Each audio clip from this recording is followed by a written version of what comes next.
Hormuz প্রণালী পুরোপুরি খুলে দিতে যুক্তরাষ্ট্রের সামনে 6টি শর্ত দিয়েছে ইরান। তেহরানের দাবি, ওয়াশিংটন এসব শর্ত মেনে নিলেই গুরুত্বপূর্ণ এই নৌপথ আবারও পুরোপুরি খুলে দেওয়া হবে। ইরানের শর্তগুলোর মধ্যে রয়েছে হরমুজে ইরানের বন্দরগুলোর ওপর মার্কিন নৌ অবরোধ প্রত্যাহার, ইরান ও তার মিত্রদের ওপর হামলা বন্ধ, মার্কিন সেনা প্রত্যাহার এবং যুদ্ধের ক্ষতিপূরণ ও জব্দ করা ইরানি সম্পদ ফেরত দেওয়া।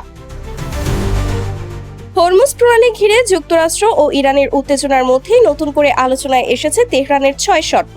ইরানের ইসলামী বিপ্লবী গার্ড বাহিনী IRGC জানিয়েছে, যুক্তরাষ্ট্র শর্তগুলো মেনে নিলে হরমুজ প্রণালী পুরোপুরি খুলে দেওয়া হবে। তেহরানের অন্যতম দাবি, প্রণালীতে ইরানের বন্দরগুলোর ওপর থেকে মার্কিন নৌ অবরোধ তুলে নিতে হবে।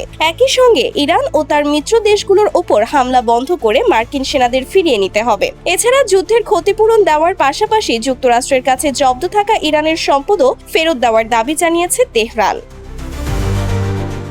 ইরানের পররাষ্ট্রমন্ত্রী আব্বাস আরাকচি স্পষ্ট করে বলেছেন, যুক্তরাষ্ট্র এসব শর্ত না মানলে ওমানের সঙ্গে কোনো চুক্তি হলেও হরমুজ প্রণালী পুরোপুরি খুলে দেওয়া হবে না। অন্যদিকে ইরানের শর্তগুলো মেনে নেওয়ার বিষয়ে এখনো আনুষ্ঠানিক কোনো প্রতিক্রিয়া জানায়নি ওয়াশিংটন। তবে মার্কিন ভাইস প্রেসিডেন্ট জেডি ভ্যান্সের দাবি, ইরানের সঙ্গে আলোচনায় ভালো অগ্রগতি হয়েছে। ফক্স নিউজকে দেওয়া সাক্ষাৎকারে তিনি বলেন, হরমুজ প্রণালী দিয়ে পণ্য পরিবহনে কোনো টোল না নেওয়ার শর্তে ইরান সম্মত হয়েছে।